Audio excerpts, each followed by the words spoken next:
We'll now examine an ATX 12v PSU, a power supply unit.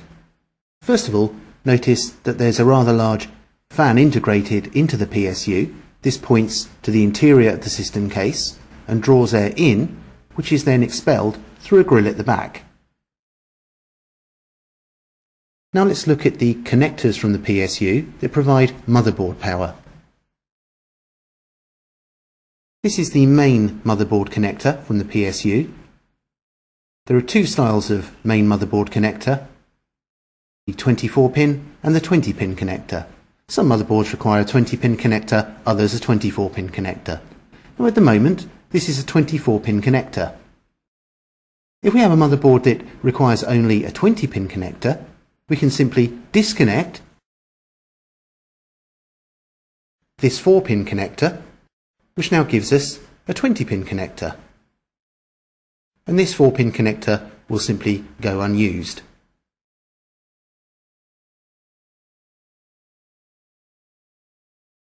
ATX 12v power supply units also give us an extra 4-pin connector. Here it is. So it has two yellow cables which provide 12 volts and two black cables which are grounds. This ATX 12v connector is required by Pentium 4 systems, and that also connects to the motherboard directly. Now let's look at the connectors used by peripheral devices such as hard drives, floppy drives and optical drives. IDE devices such as IDE hard drives and optical drives use a Molex connector. This is a Molex connector. It's a 4-pin connector and it provides 12 volts on the yellow cable for motors and 5 volts on the red cable for circuitry, and the black cables are grounds or earths. And this cable provides us with two Molex connectors.